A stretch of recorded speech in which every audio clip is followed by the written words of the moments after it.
Well, greetings, fellow simmers. I recently ordered and received a plug-and-play tiller system from Blackbird Controls, and as I sit in my hotel room in Dallas-Fort Worth, I thought I would bring you a short review until I can plug it in back in the Philippines on my return. Well, I have unboxed this already, but I'm just going to give you a look at basically how it arrived.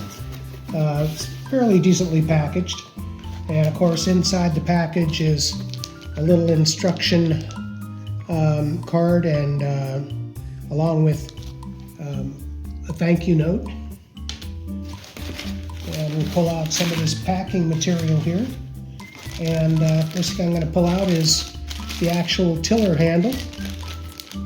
My first impressions of the tiller handle are pretty good. For a 3D printed tiller handle, it looks really nice. It looks solid. It's very well constructed. It's got some rivets in here to make sure it stays sturdy, and I'm not getting any torsional bending moment at all. It looks pretty good. The only thing, a comment, and this is not a negative, it's just an observation, and that is that the radius in this is about maybe 3/4 of an inch larger than the actual tiller. But other than that, it represents the overall look and feel of the tiller handle pretty well, I think. Okay, after placing that tiller handle aside, we'll take a look at the basic tiller unit itself. My first impression when I pull this out of the box is it's pretty heavy. I was actually expecting it to be lighter. But it feels solid. All right, and let's see here, we'll get this bag open. And it looks really nice.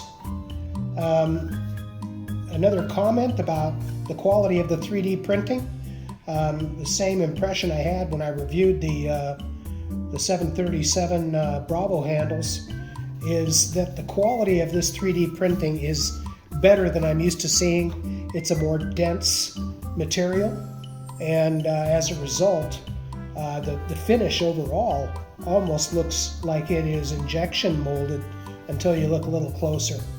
But very good quality. On the one side here, we can see that's where the Type-C input for the USB connector is, and of course on the back is pre-drilled with VESA mounts, and I'll show you a little later that I did get a VESA mount for this already. And you know, a little close-up here, this has really got a nice bearing in it, and the feel of this, there's no wobble in this bearing assembly at all. I'm really pretty impressed with that. And I only got the 737 version. I didn't get the 757, 767 handle set because I only fly the 737.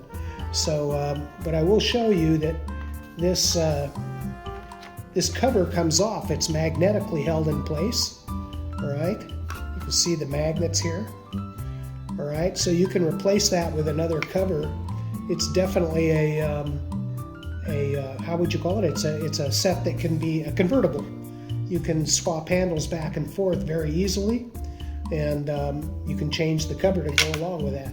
So that's just held together magnetically. So I'm really impressed with the base unit. Like I said, it feels quite substantial. The fit and finish is good. Excellent. Now when we take a look at that along with the handle here, this just presses in place. But before I put that on, one of the things that hopefully we can see here is that James uses ball bearings, spring-loaded ball bearings in here to hold this in place. So when you put this on, you're going to find that it doesn't come off easily. Here we go here. There we are. Okay, so it's in place. It's not coming off of there. And I'm really impressed with that overall. The feel It's maybe a little bit lighter than the real one, and of course there's no damping on this unit, but it's a pretty good spring set, really. See how it pulls back to the center and doesn't keep wobbling back and forth. So there's good tension there, and I'm pretty impressed with the tension overall. So far, I'm looking forward to using it and getting this set up in my simulator when I get back to the Philippines and be able to use a tiller handle. Good job, James. Okay, now here you can see inside that plastic bag that I pulled out earlier is the instructions for just how to use the handle. So if you have any questions about that, pretty good set of instructions here to take care of that. Also, you'll notice that inside that plastic bag were also 4 small screws here, and those screws were for the back of the kit here that fit this the Visa mount. All right. Now, having mentioned that, I'll show you here that here's a Visa mount that I bought off of Amazon. It was pretty low cost. I think it was like 16 or 17 bucks, something like that. It articulates 45 degrees in either direction, and it also articulates vertically a little bit, about 15 degrees or so. But I will just mount that right on the wall next to my simulator and mount the tiller on there and put it at a 30-degree angle like the real airplane, and hopefully it'll work real nice.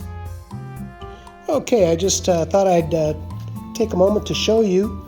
I mounted this Visa mount on the back with the 4 screws with Allen heads. All right, and just hand tight is all they say to put them on there, and it's nice and secure, and that's what it looks like. One last thing to note here, there's a little I just call this a it's just a little glued on cover here. You pull that off, there's a little pin in there that's used for a push button interface.